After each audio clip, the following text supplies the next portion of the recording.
For most people, schooling looks like this. But this style of learning is facing a bit of a sea change. Israel's leading science and technology educational network called ORT understands this new world. We can draw everything on it, and it makes it so much more interactive with the students. This higher tier immersive classroom in Tel Aviv belongs to the educational network. It looks different than a regular class. It's all high innovation. We have a lot of computers here. We have 2 3D printers here in the center.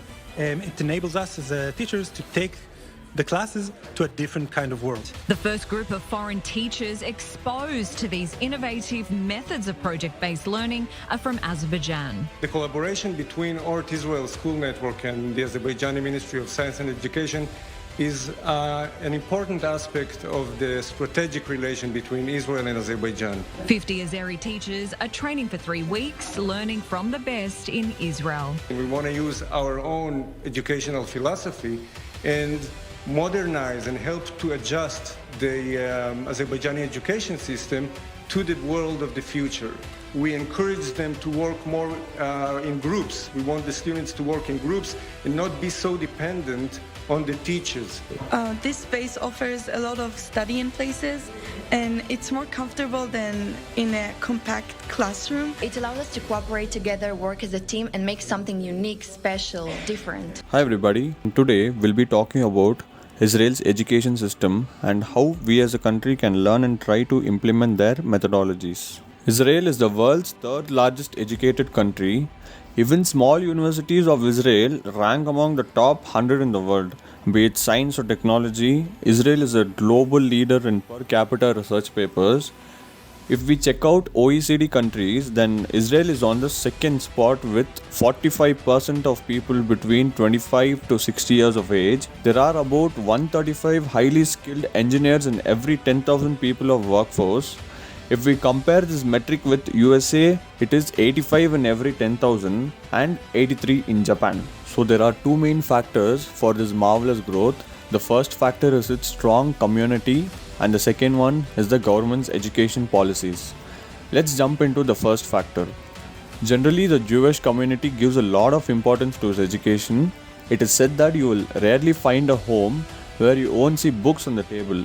But wait, it's not right to jump into conclusions. You really have to watch this footage before we judge ourselves. Israel's education system is so diverse and unique that the secondary schools are categorized into 5 groups, and again, high school is fragmented into 2 categories. Here comes the best part, where the students at the age of 16 are given the freedom to choose to further their studies. Yes, high schools are not mandatory for the students who have completed the junior level high school. When it comes to government education policies, it is said that 6 to 7% of GDP is invested in education alone. Due to this, pupil to teacher ratio is 12:1. Government's investment is visible in teacher salaries. If you see the metrics, the overall salary hike of Israel's teachers is about 8%, while that of OECD's average is about 4%. Be it teacher-student ratio, teacher's salary, or even the percentage of GDP invested in education, on every aspect, Israel is working on government-led reforms. There is another interesting part in the system where military training is a part of the curriculum. Yes, it is no surprise that many students have shot a gun before they even graduate high school. And I'm definitely not talking about these guns. Fire!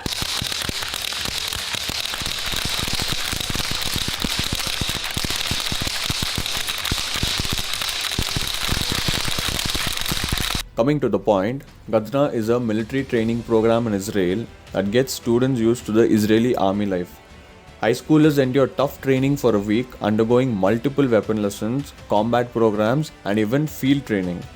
No wonder how Gal Gadot's action sequences in the movies are so damn hot. Before pursuing a career in the entertainment industry, Gadot served in the Israeli army for 2 years.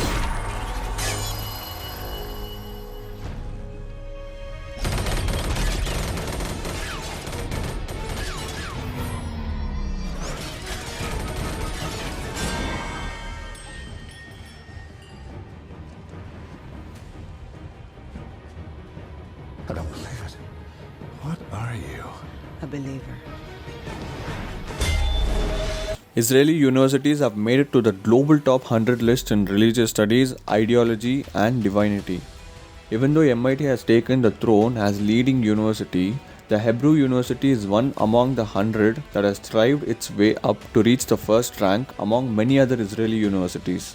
The universities cannot afford to produce unskilled candidates, and this is one of the most important factors to see all the amazing innovations in various industries like aerospace, agriculture, automotive, semiconductors, life science, cybersecurity, and much more.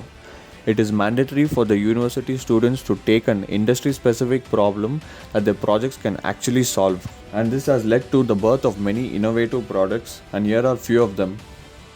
Orcam Read, a handheld digital reader, Subplant, an agri-tech SaaS product, Electrion, an innovative system to charge electric vehicle while they are in full motion by using charging copper coils that are placed under the middle lane of the road, and Percepto, which develops drone-based autonomous inspection solutions. All these products have made it to the top 100 innovative products in the Times magazine. Now, let's move on to the lessons learned from Israel's education system and how we as a country should try to implement these methodologies. Improving the grading system should be given the primary importance.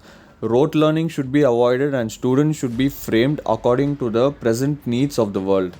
From high school to university level, it should be mandatory for students to get hands-on real-world problem-solving skills. Moreover, at the university level, it should be compulsory for students to take up an industry-led real-world problem and should work on it as a final year project.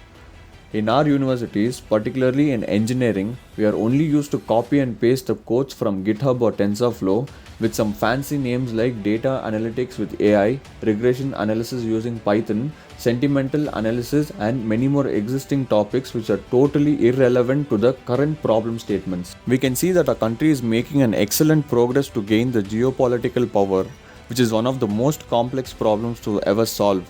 It won't be that difficult to bring a change to the education system. We are not expecting for any gunshot training at high school or sponsorship for free education.